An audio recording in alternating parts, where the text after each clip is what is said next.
Yep. Okay. And so, My name is Chris Holden. I've lived in the Pasadena, Altadena community, but most specifically in Pasadena my entire life, other than the time that I was away at college. I've had an opportunity to grow up around a lot of people who I still see today, and it's a community we love.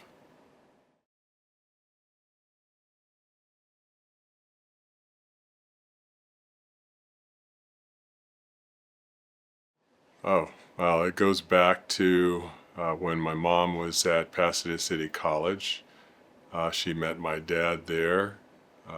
They had an opportunity to see each other again at one of the local churches, Scott Methodist Church, that was on Mary Street back in the day before Parsons headquarters took that area out under redevelopment.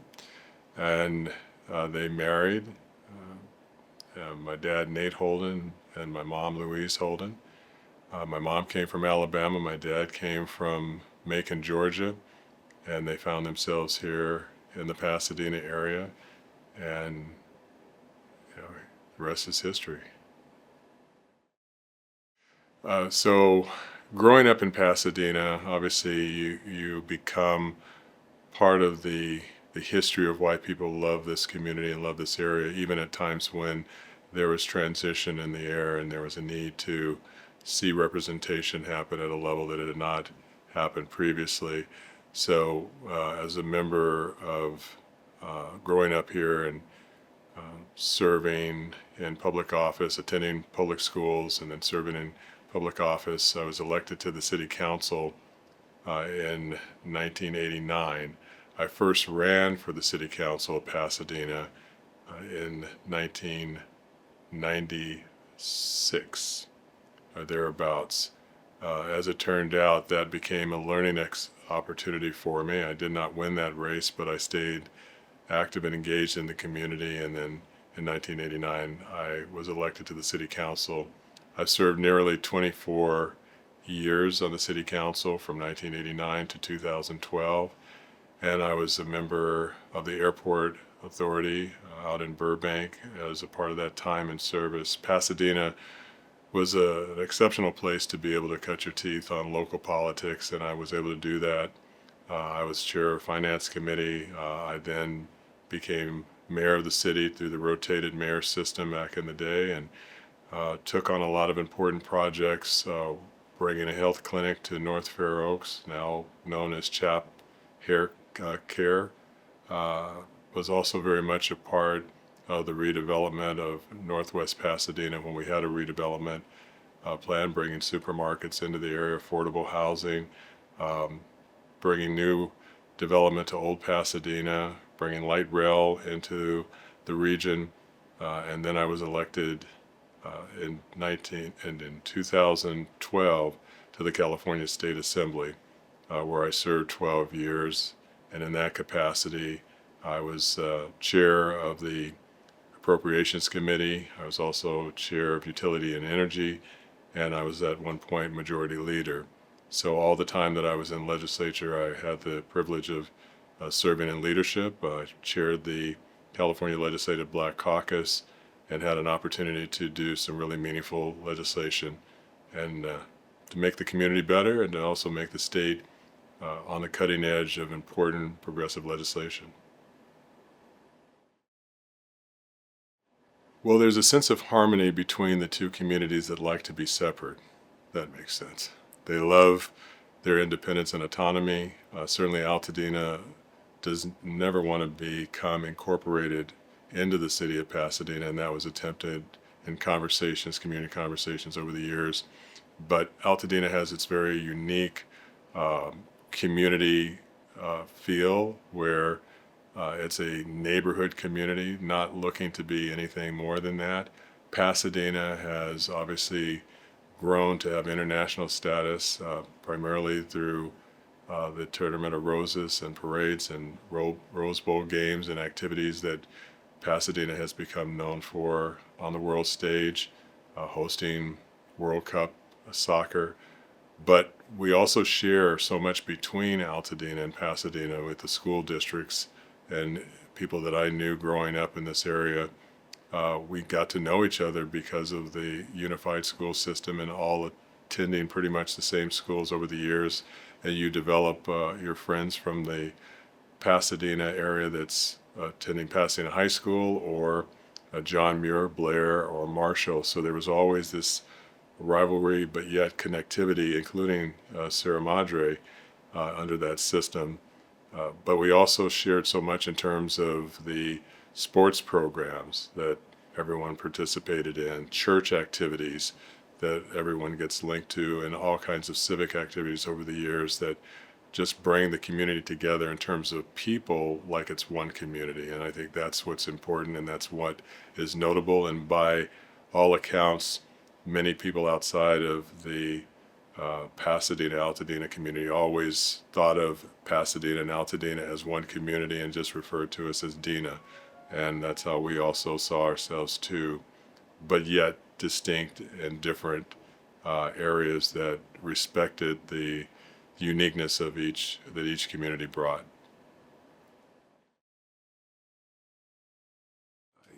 I think that my favorite memory is the relationships that I developed with the people that I went to school with. So many that lived in the Altadena area, and I lived in Pasadena. And as I said before, I learned to play basketball as a middle schooler at Wilson Junior High. But I also had folks who were at Elliott, and we had these after-school programs that would allow us to play and engage with each other. And that was really one of the first opportunities that I had to meet folks from the Altadena community, and that relationships were developed. And then when we all moved to high school, then we found ourselves Elliott and Wilson Middle School, kind of junior high, essentially attending the same high school and developing relationships there. And I know that for myself, Dale Cook, and who went to Elliott, and I was at Pasadena High School, or I was at Wilson. We had a chance to come together and develop a relationship in those early years, and then play together at high school. We, along with Tim Tucker and others, and Barry Brooks, we together as a team became one of the best teams in high school basketball my junior and senior year, winning state championships. And those are all relationships that were developed over the years as kids with these folks, and I still have a relationship with them today.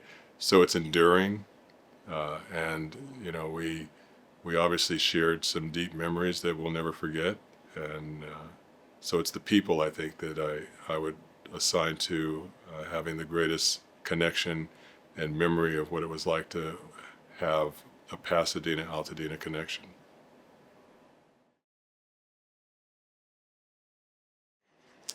Well, I think like everyone else, the fire sort of happened, but it wasn't clear to what degree or magnitude the fire was taking on until later on in the evening, as we were starting to hear news reports and understanding that the fire was not just contained into the foothills and into the canyons, which normally would be the case, but that it was making its way into the Altadena community. And that became a little troubling because we'd never seen that before. And then, of course, I was getting calls that would suggest that the fire was moving at such a rapid pace that it could make its way to Altadena, which was shocking, because no one would ever have imagined that could have ever be the case, because there's a lot of residential homes and neighborhoods that it'd have to go through before it got to where I live on Jackson Street south of Washington. So as we dialed in occasionally throughout the night, and as the smoke started to build up and the wind started to really kind of move through the community, and we were starting to smell the smoke at a heavy degree where it was filling up our home, we had some friends that were in the Altadena area that wanted to relocate to our home. They had to evacuate, so we made our home available for them to come by and just, to stay with us if necessary. And as it turned out, it wasn't something that was going to be over quickly, that they could go back to their home in that particular moment. and they were going to spend the night with us. But as the smoke continued to build up in our home, we decided to self-evacuate. And I think one of the challenges that we had was that as I continued to dial in with the Pasadena Fire Department and folks that I know, and they were sharing with me that it's possible that they'd have to move the support line down to Woodbury, and then from Woodbury to Washington Boulevard. And when I'm thinking in terms of a fire that starts up in the Altadena, Eaton Canyon area, and now they're concerned that it might make its way to Washington Boulevard, it became a different feeling for me, because I was thinking, now, are we prepared for this?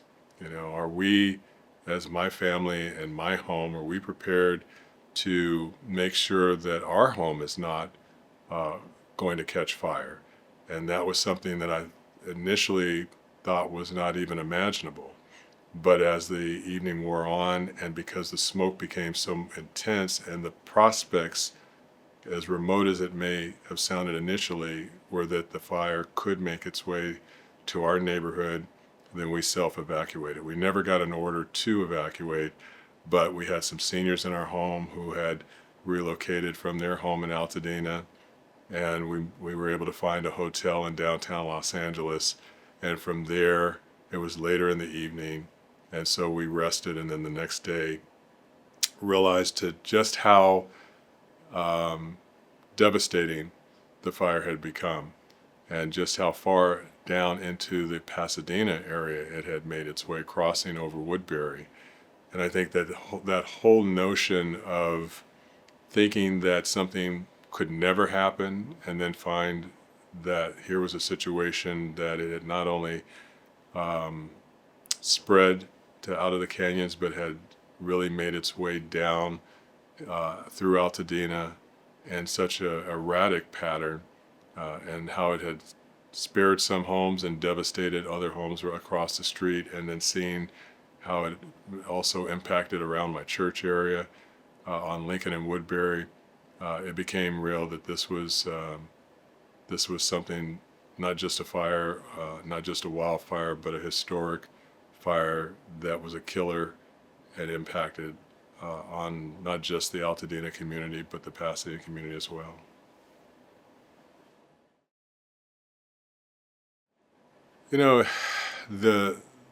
The buildings certainly are landmarks. They are places that house a lot of good memories. The Altadena Town and Country, I can't tell you how many times I was there representing the city council when I was on the council, or as a legislator, just as someone who was attending community events that people were celebrating, and milestones that people were enjoying over their lives, and inviting the community to be a part of that. Or we just went out and had a good meal and just hung out there for a little while. I miss that. I miss the fact that you have a facility like that that housed so many wonderful memories for so many people, and now it's no longer standing. I miss the fact that we had a park, Loma Alta Park and Farnsworth Park, that were impacted to such a degree, because at each of these places there are great memories. At Farnsworth Park, one of my sons played Little League baseball for the first time, and so those are memories that are connected to places that are no longer standing, and knowing that for those who actually apply that to their homes, I can't even begin to imagine how they feel, and what they're going through, and the trauma that I see on their faces. Friends and people that are here working, that I'm working with to try to help regain some sense of balance and hope to their lives. I just see that there's a sense of disconnection, that you almost feel that the fire is still alive inside of their minds, inside of their heart, that they feel it, they see it, and they're traumatized by it every day. I've lost some memories. They've lost more than that. And so for me, and what I feel that was impacted is not just so much of what I may have my own personal connections to, my memories connected to, but the friends and family members and people I've known for generations who have lost much more than that. That fire ripped away so much that it also took away some of their spirit for life. And I'm praying that they can regain it. I'm praying that as a community we can all come together and uplift these wonderful people who are Altadena. We've lost landmarks. When I go up on Fair Oaks, I'm turned around. It looks like a war zone. Trees are no longer there. Homes are no longer there.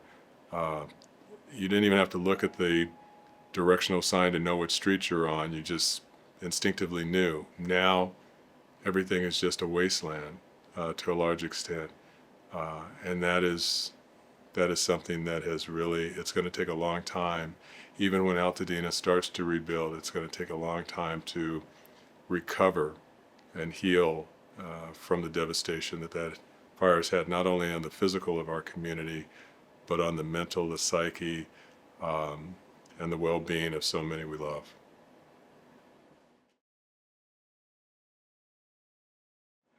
I would say the thing I love most about my community is the spirit. Altadenaans had sort of this, the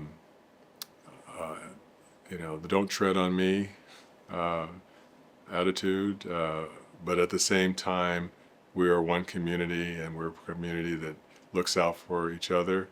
We're a very diverse community. We bring so many unique aspects to what makes a community whole and vibrant.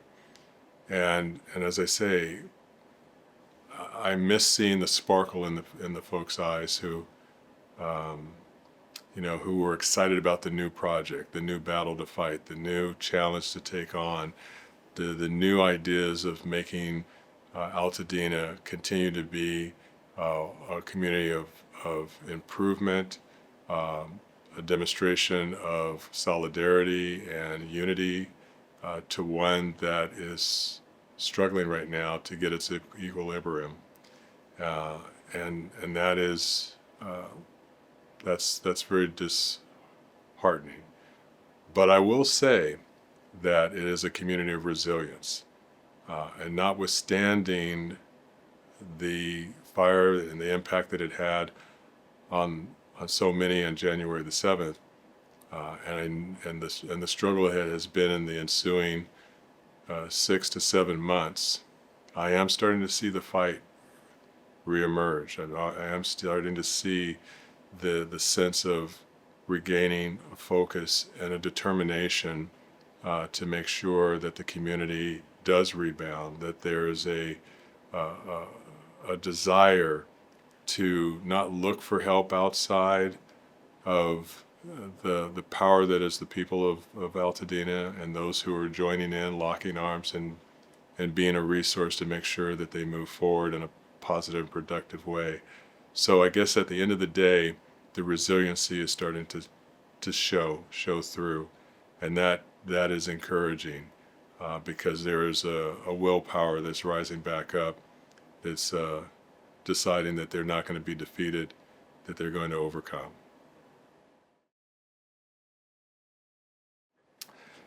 That the systems that folks are relying on, have come to rely on, that they don't fail them. I think right now there's a sense that there's that hope is tied to systems working and people who are in those positions of power not forgetting that this community needs its help. As an example, FEMA and the Army Corps of Engineers were always a part of these type of disasters by making sure that the debris was not only removed, but there was testing of the soil. Now they're not testing the soil. We look to the state and hope that the state would be able to step in and help these communities, help Altadenaans, to at least know if they are going to rebuild, that they have clean soil to rebuild on. And what we're coming to find is that there's not a lot of love coming their way in that respect. There's not a lot of resources, so it really falls back on individual families trying to find the resources. And when you have families who their equity wealth was tied into a home that no longer exists, their insurance companies in many cases are failing. They're not looking at full replacement value. They're looking at just cutting it in half and deciding that they're only going to pay so much, irrespective of what it would take actually to the cost to rebuild. We're concerned that the process is not moving fast enough for those who are in a position to rebuild. So I guess I would say that,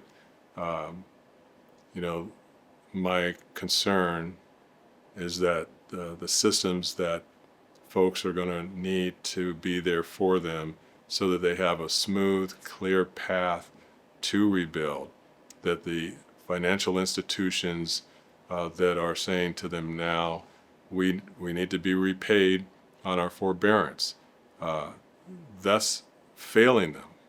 They didn't ask to be in this position. What's failing them is the utility that burned down the community. Southern California Edison is now saying, well, we want to try to help, but they're now trying to help in the sense that, are they really going to step forward and make these families whole?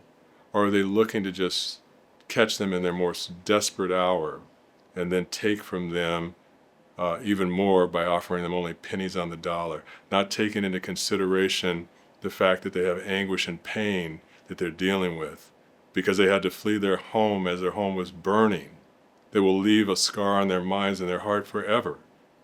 System that's going to fail them would be those who started the fire. System that's going to fail them is those who are supposed to be there when something like this happens and make sure that it doesn't get worse. That's what I'm concerned about. Failed systems that are going to re-injure folks who've been injured well beyond what they should ever have had to endure.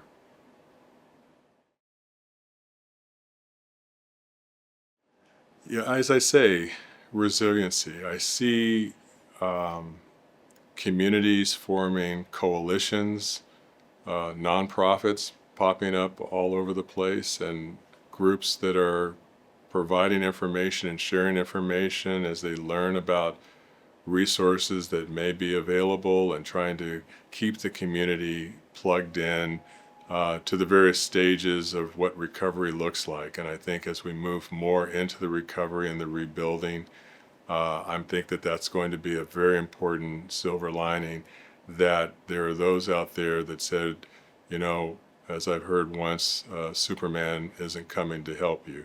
You got to get out there and make it happen on your own. And I think you're starting to see that take place as information and support groups have been formed to be able to be there to help fill the gap where possible.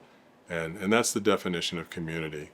That's the definition of locking arms together and drawing the strength from one another as we all kind of work hard to get over the hump of what devastation this represents. And so it's the power of people, and it's the spirit of hope that brings.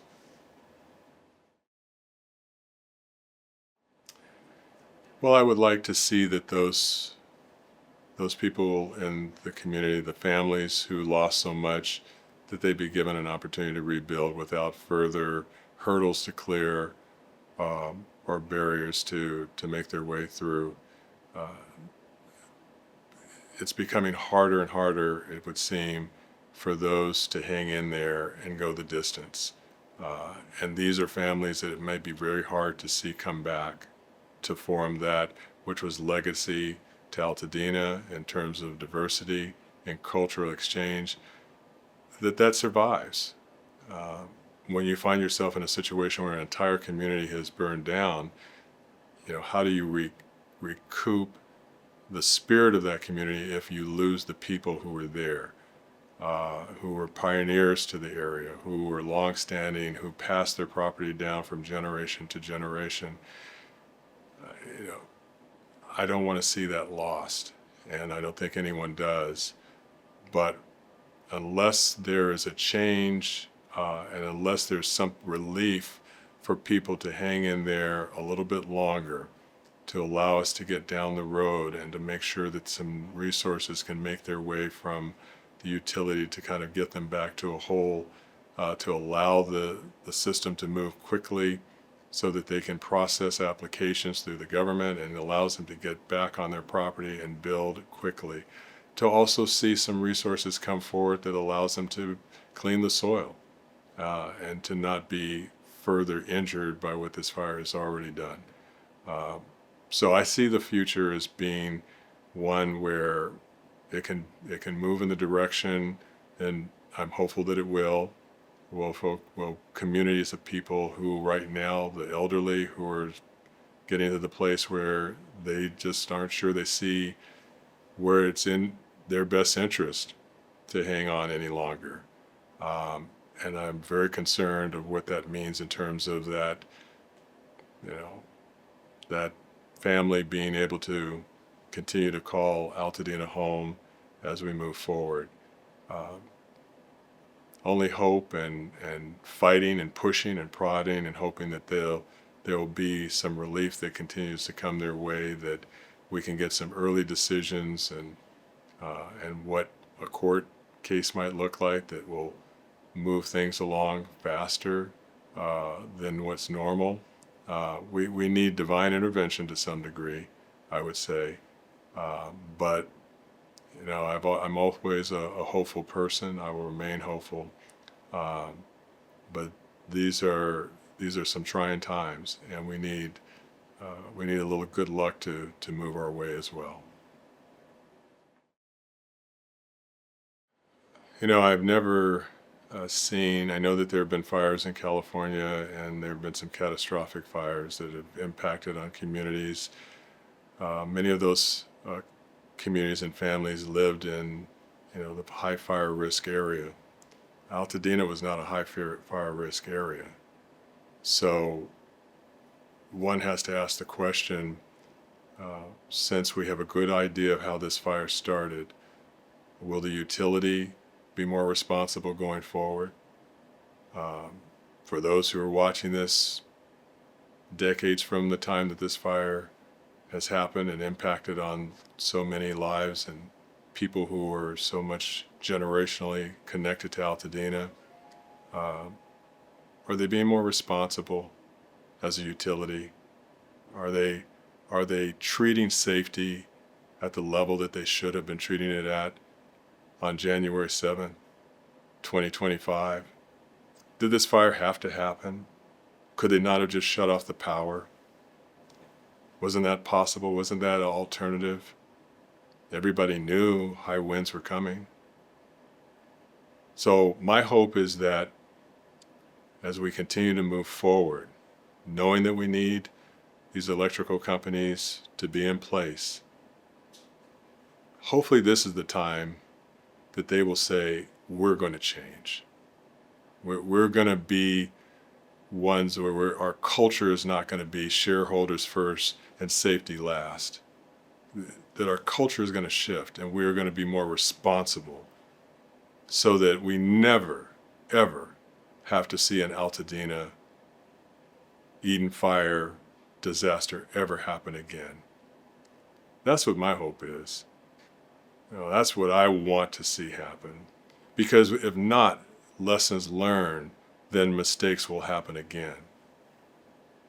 And we already now know that you don't have to be up in the fire zone for your community to burn down. And I've represented the entire San Gabriel Valley in the legislature all the way out to San Bernardino County along the 210 corridor. It's all the same kind of area. I've represented areas up into Wrightwood and down into Phelan in the high desert, all areas that can burn. Mount Baldy, it's the same kind of community with one road in and one road out that Paradise had. These utilities, if they don't do the right thing, and we have to insist that they do, we don't want to see any more Altadena fires like we've seen earlier this year. No more. And they have to be the ones to drop the gauntlet and say, and we are going to do better. We are going to be better stewards than we have been. They have to admit that they were wrong, and they have to give relief to people, because sometimes saying I'm sorry for burning down your town can go a long way towards healing. So I hope we get to that place. And that's what I look forward to. And that's my plea to Southern California Edison. You have devastated a community because of negligence. And let's do better.